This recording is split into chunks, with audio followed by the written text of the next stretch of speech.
Fala, turma! Como é que vocês estão? Espero que bem. Espero que vocês estejam aproveitando esse momento para descansar a cabeça. A escola preparou mais um momento dos professores com vocês e eu aproveitei esse momento para poder revisar alguns assuntos com vocês, tá bom? Então vou começar nossa última conversa mostrando esse gráfico que já mostrei para vocês várias vezes, tá? Se você quiser depois dar uma pausa nesse vídeo aqui, para tentar dar uma olhada, o que você precisa estudar mais, o que estudar menos, tá? O objetivo foi esse. Bom, eu separei 3 assuntos da mecânica, pessoal, para falar com vocês, assuntos esses que a gente falou há muito tempo atrás, em uma galáxia muito distante, e aí eu acho válido relembrar esses assuntos aqui com vocês. Então, o primeiro assunto que eu vou falar com vocês é trabalho e energia. Quando eu falei com vocês sobre trabalho, eu falei que trabalho era energia. E essa conversa, essa tentativa do ser humano em quantizar essa coisa chamada trabalho, nessa modalidade de energia, nos deu um desenvolvimento científico muito interessante, né? Muito rico. E por isso esse assunto é muito abordado no Enem. Porque está no nosso dia a dia o tempo todo, essa ideia, essa grandeza chamada energia. Tá? E trabalho é uma modalidade das energias que existem por aí. Lembrando que energia pode se apresentar na forma térmica, na forma sonora, na forma luminosa, mas o quê? Na forma mecânica, que nós vamos ver agora, daqui a pouco.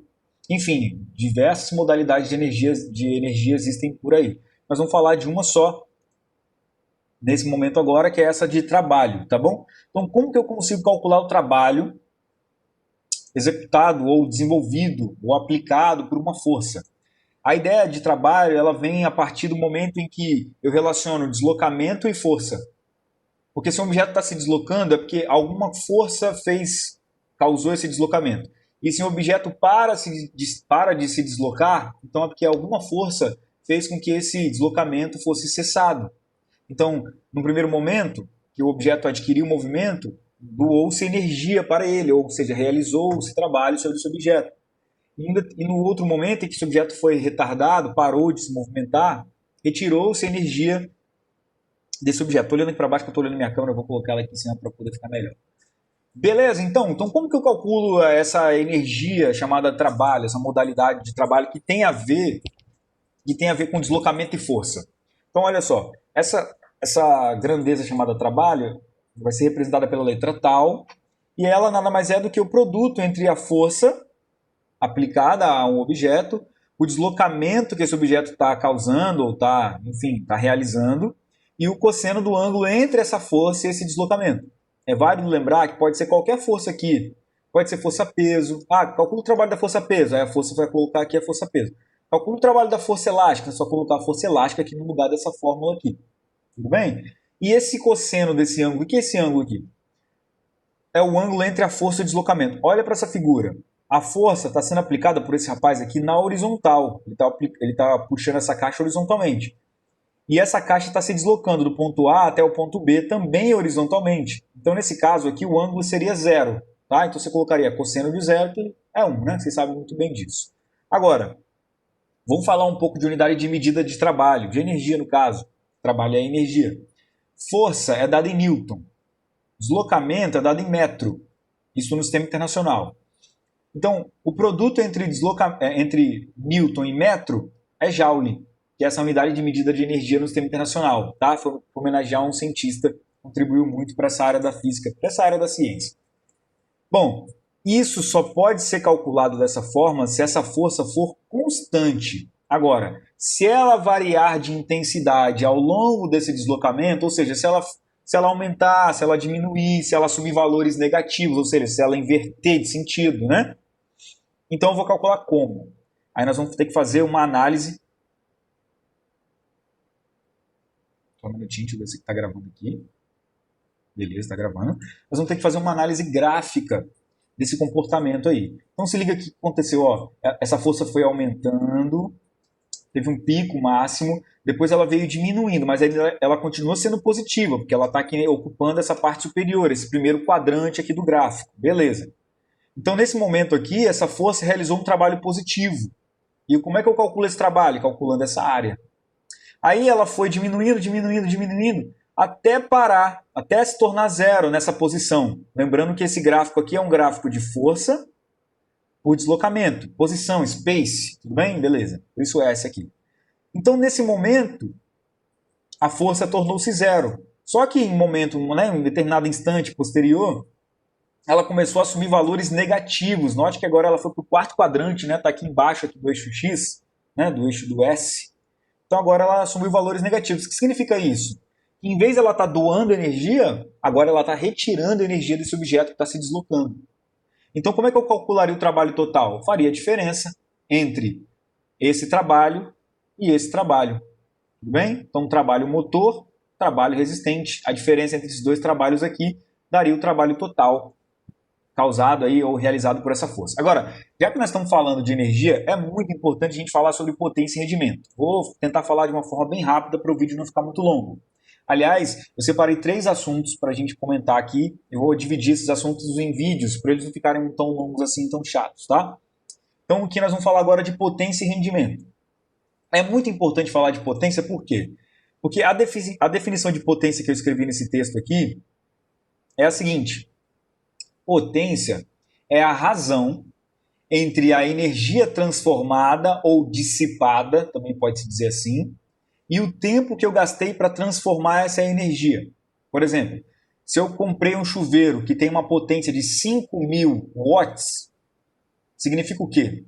Que esse chuveiro ele transforma 5.000 joule, porque a unidade de energia aqui está trabalho, né? Trabalho, transformar energia e tal. Trabalho, joule. Ele transforma 5.000 joules em 1 segundo. E aí, para homenagear um cara chamado James Watts, que contribuiu muito para essa área da ciência, joule dividido por segundo é watt. Beleza? Então, por isso que a gente fala que esse chuveiro que eu falei, então, ele tem uma potência de 5.000 watts. Significa o quê? Que ele transforma 5.000 joules de energia elétrica por segundo para a energia térmica. Claro que ele vai aquecer aquela água ali. Tudo bem? Então, quanto maior a potência de um aparelho, significa que ele transforma mais energia. Isso para o nosso bolso significa que a gente vai gastar mais energia com esse aparelho aí. Tá? Um dos vilões da nossa casa é o chuveiro elétrico, é o ferro de passar, enfim, todos esses aparelhos que trabalham, né, que são utilizados realmente para aquecer, para fazer aquecimento. A misteira, por exemplo. Enfim. Agora, mecanicamente falando, dentro da mecânica, dessa área aqui que nós estamos vendo, né, potência poderia ser calculada de outra forma, dessa forma aqui. Como que a gente chegou nessa fórmula? Eu coloquei a fórmula de trabalho aqui, em cima, força vezes deslocamento vezes cosseno do ângulo. E aí, deslocamento dividido pelo tempo aparece aqui, ó, velocidade, no caso, velocidade média, tá? Então aqui seria a velocidade média desse cara. Tudo bem? Beleza? Não é muito utilizada, mas eu quis colocar aqui para vocês. Bom, então, para finalizar esse assunto, que é energia e trabalho, eu vou falar sobre rendimento.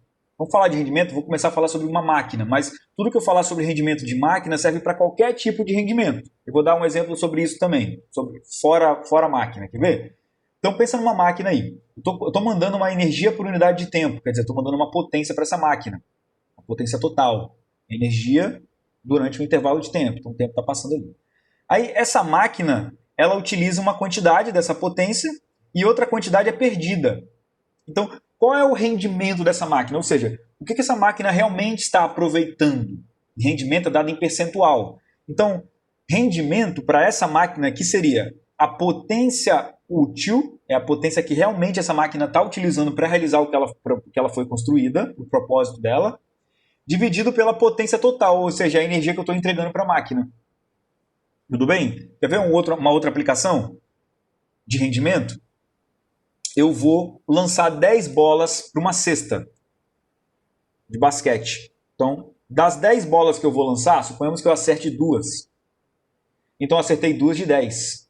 Se eu fizer essa divisão aqui da 0,2, note também que rendimento não tem unidade de medida, é adimensional, porque eu sempre coloco a mesma grandeza em cima e embaixo.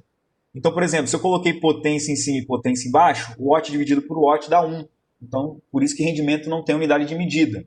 Tá? Então, aqui eu coloquei cesta em cima e cesta embaixo. Então, cesta dividiu com cesta, ficou só o número.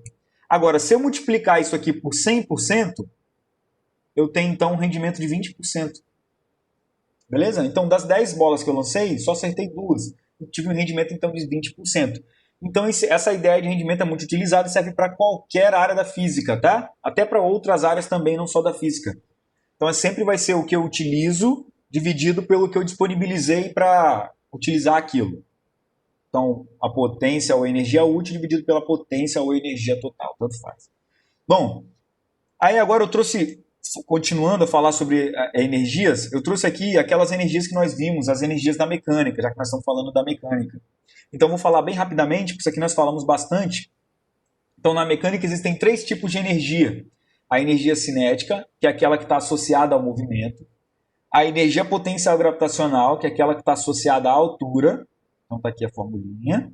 E a energia potencial elástica, que está associada à deformação que você causa no material e como esse material pode querer voltar para a posição inicial dele, tanto para esticar quanto para comprimir também. Então, eu coloquei aqui uma mola que representa todos esses materiais aí.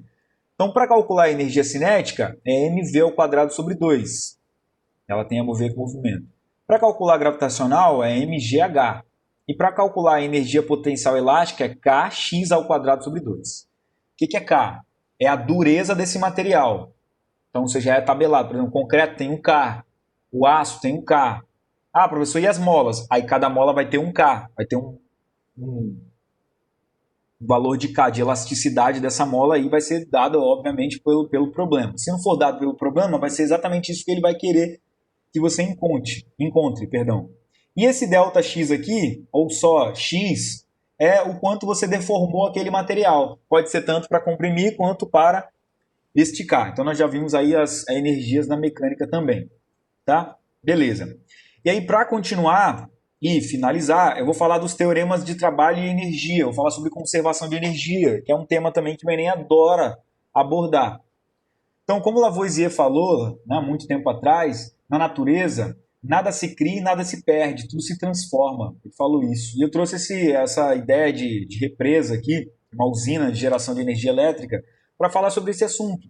Porque eu represo energia aqui, represo água, na verdade, né? E esse nível desse reservatório vai me trazer uma energia potencial, porque quanto maior o nível do reservatório, maior a altura, né? Então, maior potencial eu tenho para que essa água escoe por essa tubulação. Então, aqui eu tenho um caso, é um exemplo de conservação de energia e de transformação de energia também.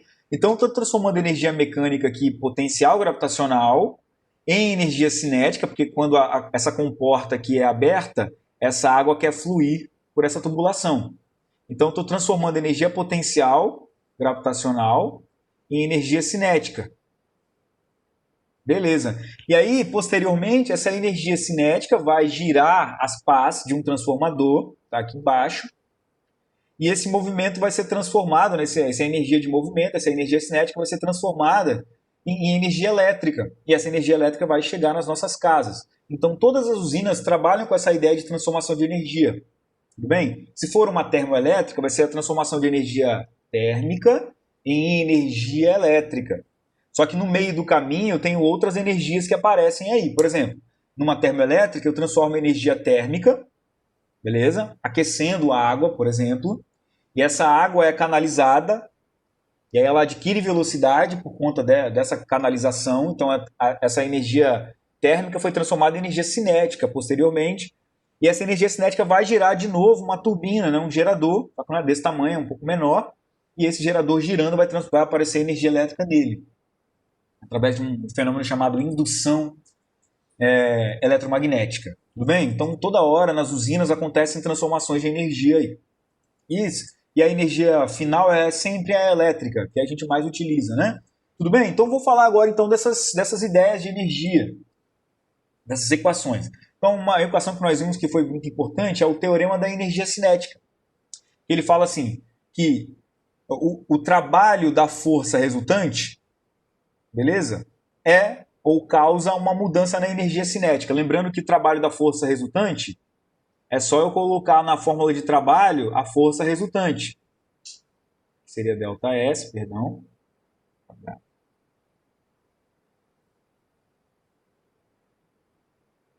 Vezes cosseno de 0 grau. Porque a força resultante sempre vai estar ali a favor daquele deslocamento, tá? Na maioria dos casos. Por isso 0 grau já coloquei aqui.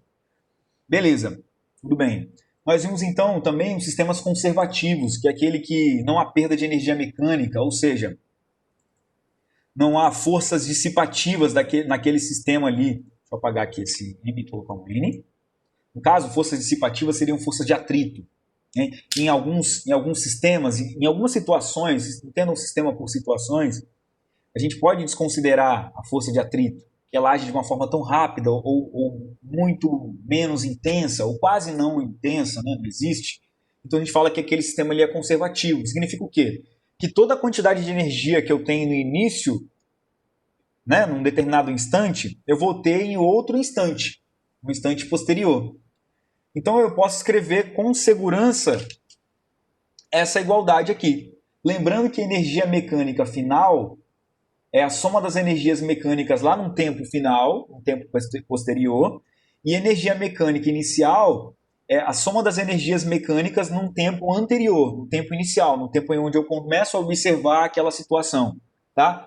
Essa diferença é zero, claro, porque o sistema é conservativo, não há perda de energia, não sai energia mecânica do sistema. Agora, se o sistema for não conservativo, também chamado de dissipativo, essa perda vai existir, claro, tem força de atrito ali, retirando energia do sistema.